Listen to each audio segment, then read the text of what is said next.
Bismillahirrahmanirrahim. Alhamdulillahi rabbil alamin. Wabihi nasta'in wassalatu wassalamu ala al-mab'uthi rahmatan lil alamin.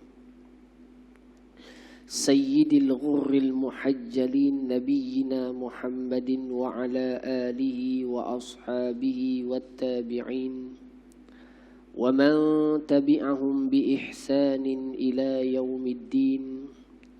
Subhanaka la ilma lana illa ma 'allamtana innaka antal alimul hakim.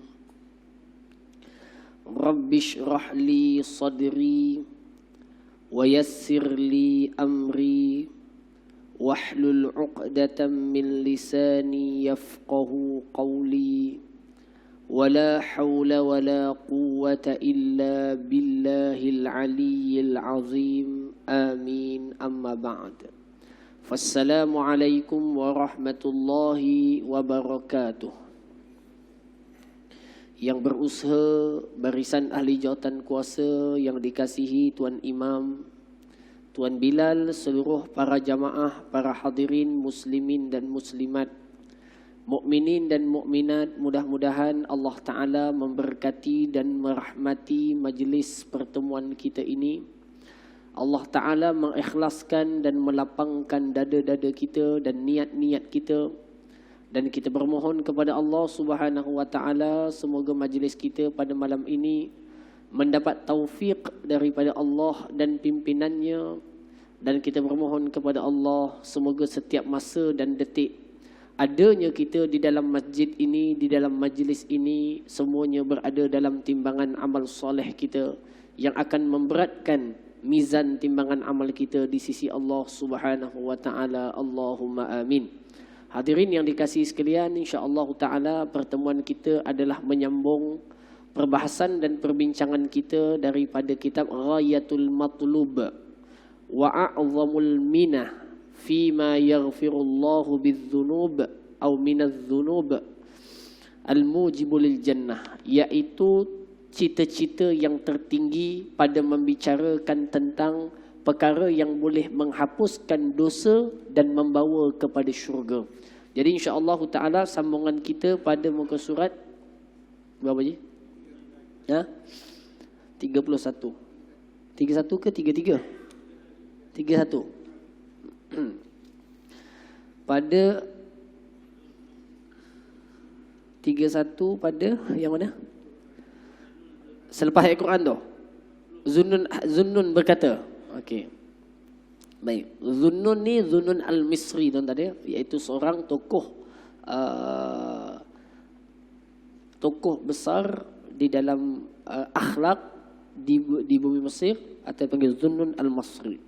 Beliau berkata, hakikat taubat ialah kamu berasa keluasan bumi ini sempit sehingga tidak ada tempat menetap bagimu, seperti yang difirmankan oleh Allah Ta'ala di dalam kitabnya. Apa maknanya tuan-tuan? Ini orang beriman je rasa. Orang tak beriman dia tak rasa macam ni. Orang beriman, kalau dia dah terbuat dosa, dia rasa besarnya kesalahan yang dibuat kepada Allah, dan dia tahu Allah sedang tengok. Ke mana-mana dia rasa sebersalah. Dia konon nak pujuk diri dia dah buat dosa. Dia nak pujuk diri, tapi dia tetap rasa tak, faham kan? Ke sana, tak kena. Pergi sana, tak kena. Konon-konon nak terapi jiwa dia, pergi jogging, tapi dia tetap rasa bersalah. Ini orang beriman. Sehingga bumi yang luas dirasakan sempit. Tuan-tuan, kalau kita ada jiwa macam ni, kena jaga jiwa itu. Jangan downgrade, tapi upgrade. Sampaikan dosa kalau dilakukan ke mana pun bumi kita ada, kita rasa sebersalah dengan Tuhan.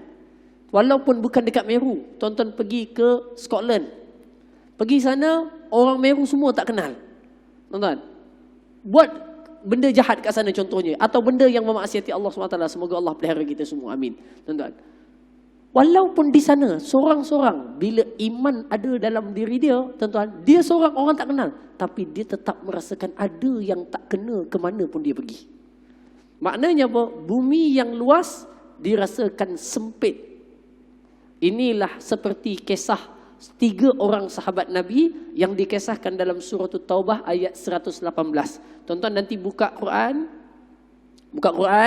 tuan-tuan buka ayat ini, Allah Ta'ala ceritakan tentang 3 orang sahabat Nabi yang tak ikut arahan untuk pergi perang.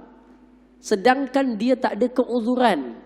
Dan dia pergi itu bukan sebab tak ada uzur, tapi dilengah-lengahkan pergi. Sepatutnya bila arahan keluar, terus pergi. Tapi tak, dilengah-lengahkan. Maka di sisi Islam, melengahkan perintah Nabi kesalahan. Nampak tuan? Sampailah tentera umat Islam pun pergi meninggalkan mereka, dia tak dapat kerja lagi dah. Akhirnya dia rasa bersalah.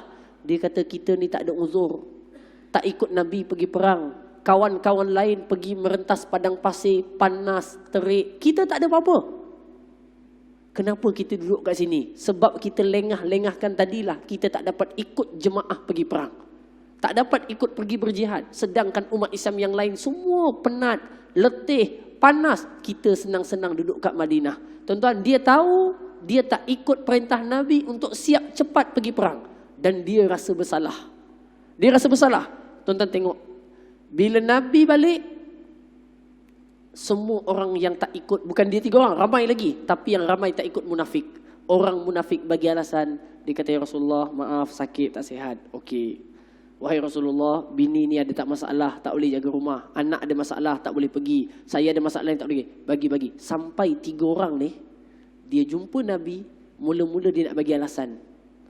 Macam orang munafik semua bagi alasan. Jumpa Nabi bagi alasan, lepas. Jumpa Nabi bagi alasan. Ni Nabi balik perang ni.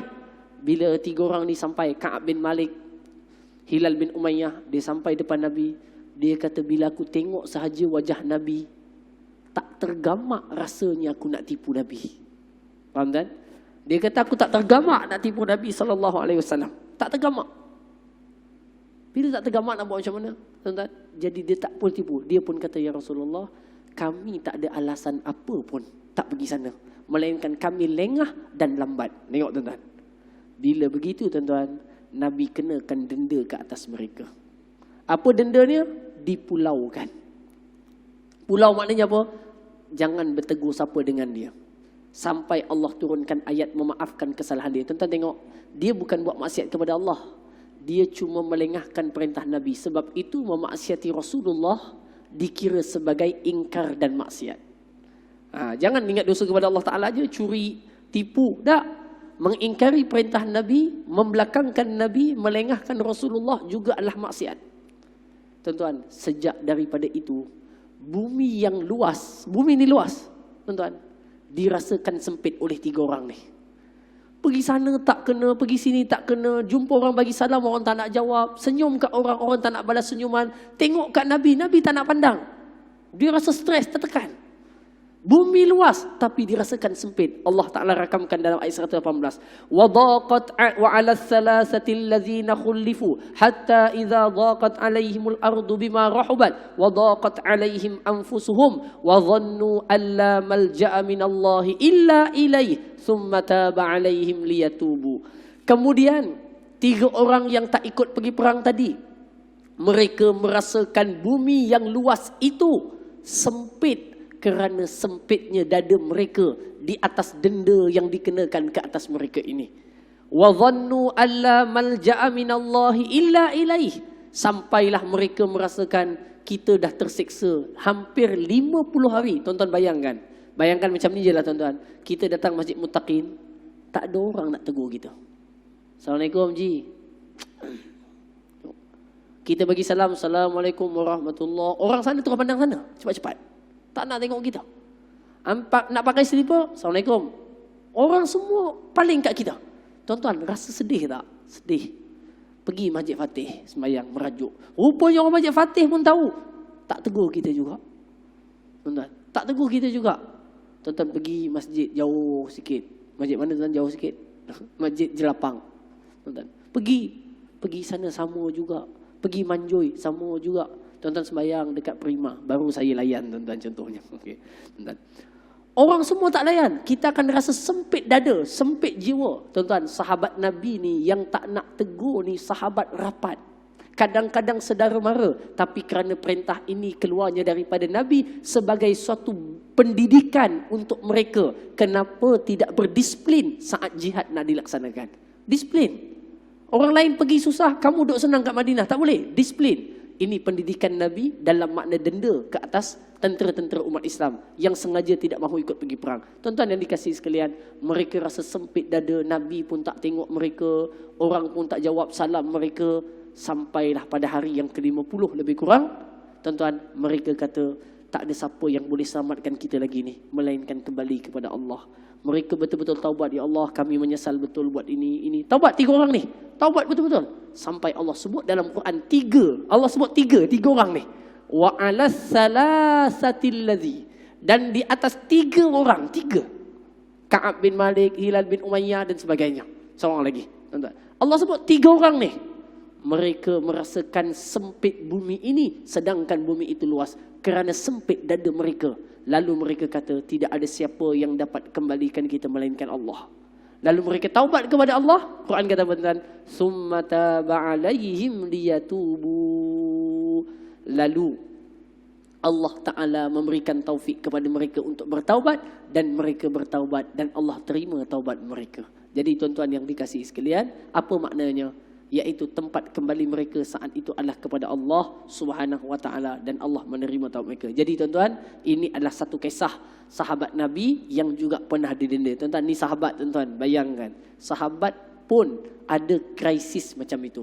Ini yang dinamakan disiplin di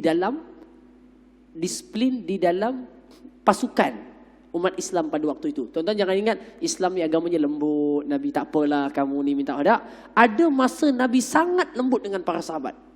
Tak apa. Tapi ada masa yang melibatkan jihad, melibatkan strategi, melibatkan peperangan, melibatkan darah umat Islam. Nabi sangat tegas dan berdisiplin. Ini sifat Nabi, tuan-tuan. Dia ada masa sangat lembut, sangat berlebih kurang. Sahabat terbuat salah, tak apa, ini tak apa. Tapi ada perkara yang Nabi sangat tegas. Dan ini menunjukkan sifat kepimpinan Nabi SAW yang amat hebat. Ibnu Athaillah berkata, taubat terbahagi kepada 2, iaitu taubat al-inabah dan taubat al-istijabah. Taubat al-inabah ialah taubat seorang yang takut kepada azab Allah. Taubat al-istijabah pula adalah taubat seorang yang malu kepada kemurahan Allah. Yang kedua lebih tinggi daripada yang pertama. Tuan-tuan, ada orang dia takut nak tengok benda maksiat kerana dia takut mata dia dipenuhi dengan api neraka. Itu pun bagus. Tetapi ada orang yang kedua, dia bukan macam tu. Dia kata, ya Allah, aku lalai pun Allah bagi nikmat banyak. Aku lalai, Allah bagi nikmat banyak. Aku buat sembahyang pun lebih kurang, tapi Allah tambah lagi nikmat. Allah, aku buat macam ni, Allah bagi, asyik bagi. Sampai akhirnya dia malu, aku nak maksiat kepada Allah. Pasal apa? Allah ni murah sangat bagi kat dia. Jadi orang ada 2 jenis tinggal dosa. Satu jenis tinggal dosa kerana takut azab Tuhan. Satu jenis tinggal dosa kerana dia memandang kurniaan dan rahmat Allah terlalu lembut dan banyak sampai dia malu nak maksiat kepada Allah. Macam tuan-tuan, kalau tuan-tuan selalu belanja saya, dulu saya selalu dapat belanja dengan Haji Mahfuz. Asal kuliah, belanja. Asal kuliah, belanja. Asal kuliah, belanja. Sampai kan, kalau ada surau nak jemput tazkirah, dia bukan telefon saya, dia telefon Haji Mahfuz. Ji, tolong cakapkan dengan Ustaz, kuliah kat sini. Kenapa tuan-tuan? Dia tahu, sebab Haji selalu belanja saya malu nak tolak permintaan dia. Nampak tuan-tuan? Contohnya macam tu. Tuan-tuan, Allah Ta'ala ni bagi kat kita, bagi sehat, bagi makan, ada keluarga, macam-macam bagi, dah bagi tak henti. Sampai seorang hamba itu dia tertunduk malu, dia kata macam mana aku nak ingkar perintah Tuhan. Tuhan tak pernah putus memberikan sesuatu kepadaku. Ini golongan yang lebih tinggi daripada yang pertama. Yang pertama, dia tak pergi sebab azab, takut azab. Tapi yang kedua, malu kepada Allah dengan banyaknya kurniaan Allah dan dia meninggalkan perkara yang Allah larang.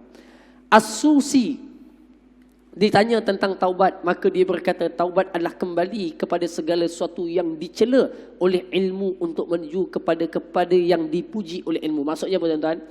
Tuan-tuan nak tahu benda tu baik tak baik bukan melalui sangkaan. Ada orang sangka satu benda tu baik tapi sebenarnya tak baik. Yang menentukan baik tak baik adalah ilmu. Ilmu yang menentukan benda tu betul ke tak betul. Kadang-kadang orang kita tuan-tuan, contoh benda yang disunatkan kita buat, contohnya antaranya membunuh, ni boleh digalakkan, membunuh cicak contohnya.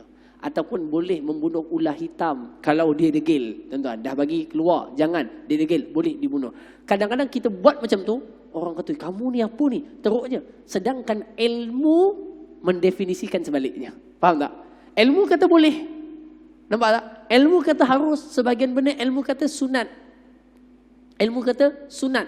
Tetapi kita sebaliknya. Jadi tuan-tuan, sebab itu sesuatu yang dinamakan taubat adalah kamu pergi kepada benda yang dikeji oleh ilmu, balik kepada perkara yang dipuji oleh ilmu. Kadang-kadang adat kita, adat yang kita tengok tak elok.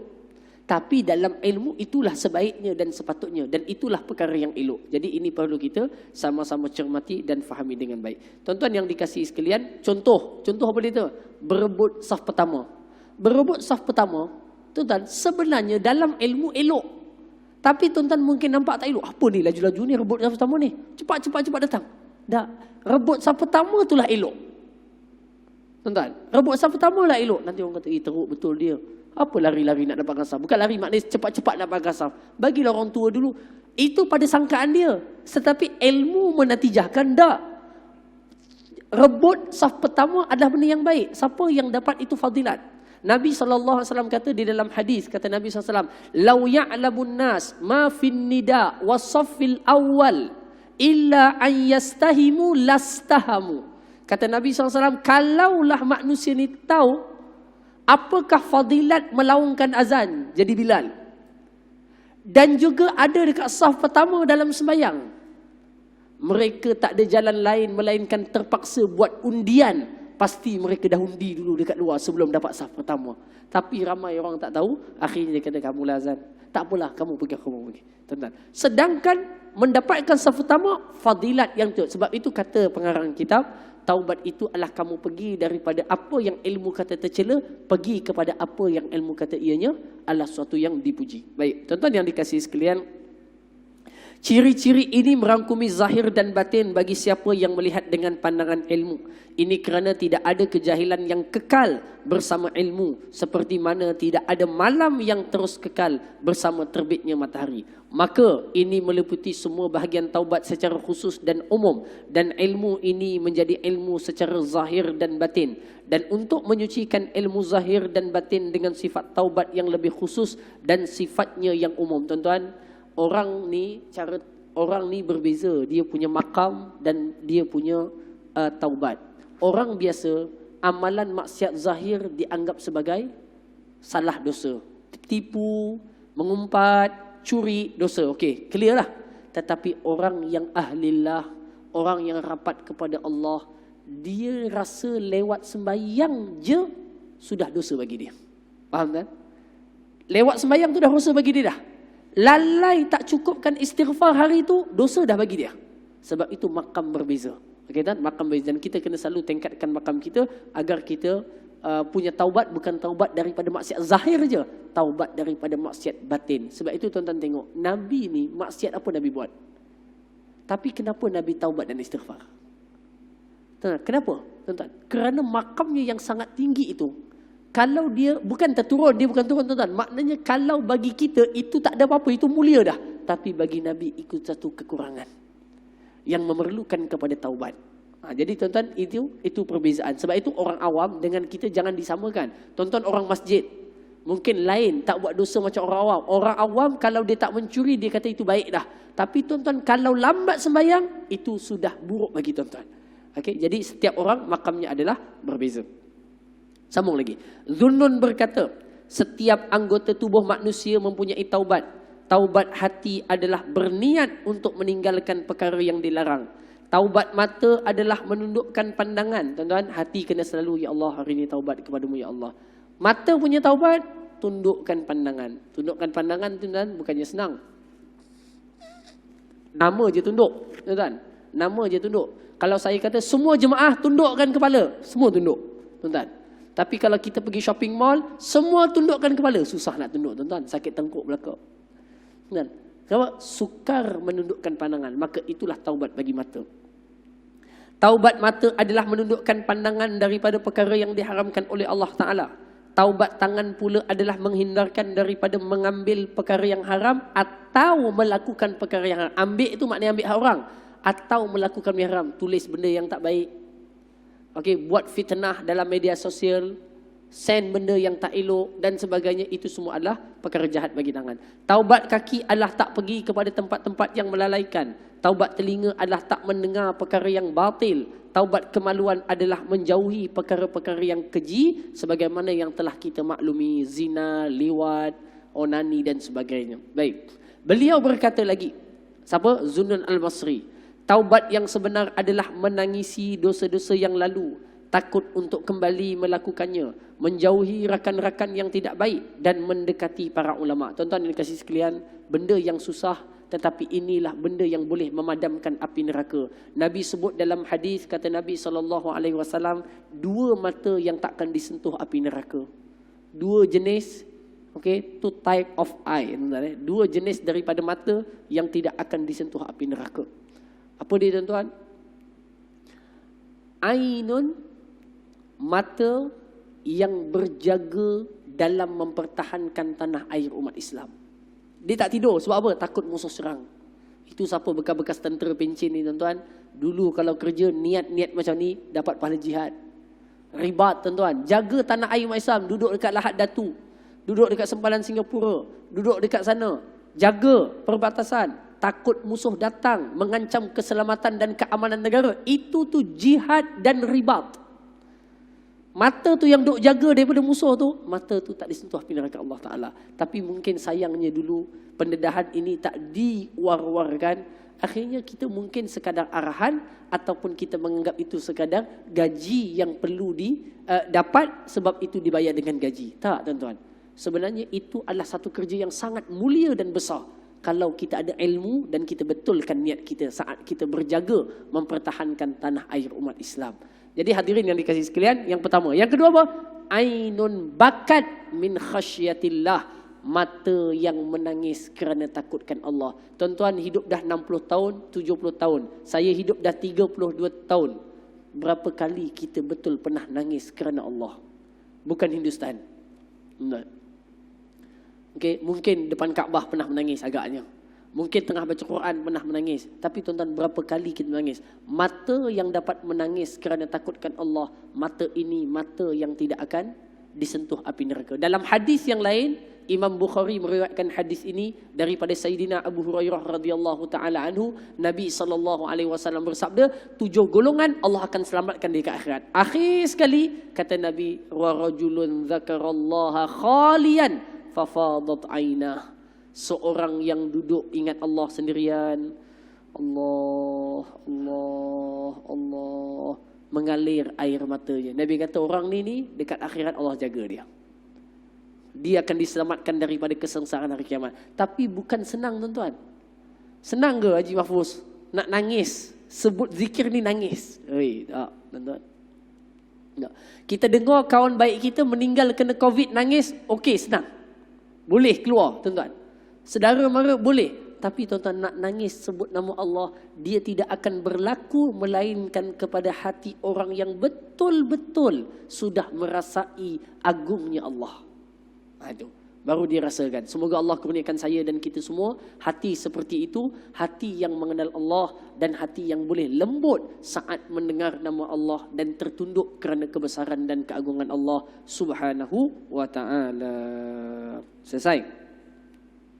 Beliau berkata lagi, pendapat-pendapat para ulama. Dia kata apa tadi? Taubat dosa, menangisi dosa yang lalu, takut nak buat lagi, jauhi rakan yang tidak baik. Tuan-tuan, pengaruh rakan ni pada saya antara pengaruh yang paling kuat buat kita jadi jahat. Sebab tu tuan-tuan, nak kawan, kawanlah dengan orang baik. Kawan dengan orang masjid, kawan dengan orang surau, kawan dengan geng-geng kuliah. Kalau tuan-tuan kawan dengan geng-geng, yelah kan, geng-geng karaoke, geng-geng golf kalau Malaysia tak pula, golf pergi main kat Indonesia dan sebagainya. Tuan-tuan, kadang-kadang kita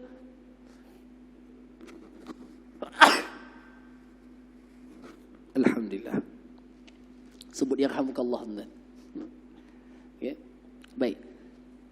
Hadirin dan dikasihi sekalian, apa tadi saya sebut? Tuan-tuan, kawan dan sahabat ini benda yang penting. Kadang-kadang kita punya iman kuat dekat sini. Kawan ajak, jom kita pergi main golf dekat dekat apa namanya? dekat Bandung, pergi sana, kawan-kawan lain bukan geng macam kita yang duk pergi kuliah, duk pergi masjid, ada environment yang baik. Sampai ke sana kita keseorangan. Tuan-tuan, suasana yang buruk tadi dia boleh beri kesan kepada jiwa kita saat berhadapan dengan cabaran dan ujian yang membawa kepada dosa. Kadang-kadang kita boleh juga melakukan dosa tersebut kerana kawan-kawan tadi. Saya yakin tuan-tuan ada pengalaman itu. Saya pun ada pengalaman yang sama, tuan-tuan. Okey, saya dulu pernah kawan-kawan dengan Mak Rempit, tuan-tuan. Zaman saya sekolah menengah, saya kawan dengan Mak Rempit. Mak Rempit betul lah, saya bukan ustaz dulu, tuan. Kan? Sekarang pun bukan ustaz juga, baru nak start, tuan. Okey, kawan dengan Mak Rempit, kita boleh rasa beza suasana hidup yang berbeza. Dulu kita mungkin suka nak ajak pergi masjid kerana kita suasana kawan, duduk ke sana, sini, duduk cyber cafe, main Counter Strike, main Red Alert, game, tuan-tuan. Dan kita dapati beza kalau kita duduk suasana ilmu setelah kita pergi belajar, sama belajar, kawan-kawan dengan suasana ilmu, lain pula. Maknanya tolakkan kita nak buat baik lebih mudah banding dulu dengan suasana yang baik. Sebab itu Nabi kata apa? Kata Nabi SAW, dalam pemilihan rakan dan kawan penting. Kata Nabi SAW apa dia? Kata Nabi, al-mar'u ala dini khalilihi. Seseorang itu adalah mengikut dirinya atas agama teman baiknya. Falyanzur ahadukum amman yukhalil. Setiap daripada kamu kena tengok siapakah teman dan sahabat yang dia berteman. Dalam hadis yang lain Nabi sebut, orang yang berkawan dengan orang yang baik macam berkawan dengan penjual minyak wangi. Kalaupun kamu tak jadi penjual minyak wangi, wangi itu melekat dekat diri kamu. Adapun kawan yang buruk seperti pendukul besi. Minta maaf, tuan. Alhamdulillah. Yahdikumullah yusillakum balakum. Bersin ni, tuan-tuan, cuma kena tutup lah, tuan, musim macam ni. Okey, bersin ni nikmat daripada Allah Taala. Sebab itu kita disuruh oleh Nabi SAW kalau bersin untuk kita mengucapkan alhamdulillah, kerana itu akan menjadikan tubuh kita segar kembali setelah kita bersin. Nikmat daripada Allah SWT. Cuma musim Covid tuan-tuan kena tutuplah kalau bersin. Okey, mengelakkan penyebaran virus. Baik. Allahumma salli wa sallim wa barik ala sayyidina Muhammad. Sambung lagi, tuan-tuan. Kita tengok tajuk yang baru, bab yang kedua. Tadi